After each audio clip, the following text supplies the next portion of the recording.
కాలిపోతున్న current బస్సులు. గడిచిన 10 రోజుల్లో రెండవ బస్సు దగ్ధం. గత జూన్ 21వ తేదీన అలగనూరు వద్ద దగ్ధమైన కరీంనగర్ 2వ డిపోకు చెందిన ఎలక్ట్రిక్ బస్.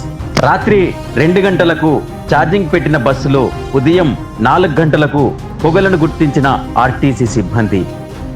బస్సులో పొగపై ఉన్నతాధికారులకు సమాచారం ఇచ్చిన సిబ్బంది. క్రమంగా ఎగిసిపడిన మంటలు.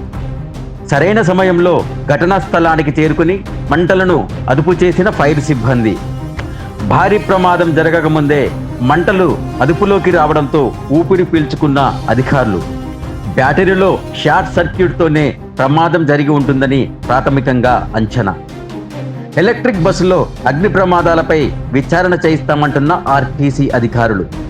కరెంటు బస్సుల్లో ప్రయాణించాలంటేనే భయపడుతున్న ప్రయాణికులు. జేబీఎం సంస్థకు సమాచారం ఇచ్చామని, ప్రయాణికుల భద్రత దృష్ట్యా కరీంనగర్ 2వ డిపోలో బస్సులను రీషెడ్యూల్ చేస్తున్నామని వెల్లడి. ఈరోజు ఉదయం సుమారు 4:05 మా one of the staffs park చేసిన వెహికల్లో పొగలు వస్తున్నాయని చెప్పి అబ్జర్వ్ చేయడం జరిగిందండి. ఇమీడియట్గా ఆ బస్సు చుట్టుపక్కల ఉన్న వేరే బస్సెస్ని పక్కకు జరిపేసి ఫైర్ ఎక్స్టింగ్విషర్తో మంటలు ఆపడానికి ప్రయత్నం చేయడం జరిగింది. ఈలోపు ఫైర్ ఇంజన్స్ కూడా రావడం జరిగింది. సో మేము ఆర్టీసీ అధికారము అందరం కూడా ఆర్ఎం, డిఎం, మా డిప్యూటీ ఆర్ఎంస్ అందరం కూడా విషయం తెలియగానే డిపోకు రావడం జరిగింది. ఇప్పుడు మీరు చూస్తున్నారు ఫైర్ ఇంజన్స్ కూడా కంటిన్యూస్గా వర్క్ చేస్తున్నాయి. వాటిని మంటలు ఆపడానికి ప్రయత్నం చేస్తుంది. దానిలో పొగలు వస్తున్నాయి. బాగా పొగలు ఆగిపోతే ఆటోమేటిక్గా బస్సు ఆ బ్యాటరీ కూడా డిశ్చార్జ్ అయిపోతుంది. వాటిని ఆపడానికి ప్రయత్నం చేస్తున్నాము. బస్సు ఇంకా బయలుదేరలేదండి. బస్సు పార్కింగ్లోనే ఉంది. పార్కింగ్లో ఛార్జింగ్ అయిపోయిన తర్వాత పార్కింగ్లో ఆపుకున్నారు.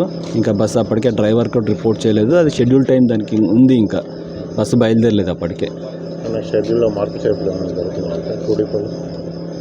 ఇప్పుడు ఇమ్మీడియట్గా అయితే చేస్తామండి. ఎందుకంటే ఇప్పుడు ఇట్లా ప్యానిక్ సిచ్యువేషన్ ఉన్నప్పుడు ఇమ్మీడియట్గా బస్సులు అయితే పంపలేము కదా. కొంచెం ప్లాన్ చేసేసి, ఎందుకంటే ప్రయాణికుల క్షేమం మొట్టమొదట కాబట్టి వాళ్ళ క్షేమం దృష్టిలో పెట్టుకొని ఇప్పుడు ఆలోచిస్తున్నాము. పై అధికారులతో కూడా మాట్లాడి ఇప్పుడైతే తాత్కాలికంగా బస్సులు డిపో నుంచి పంపట్లేదండి.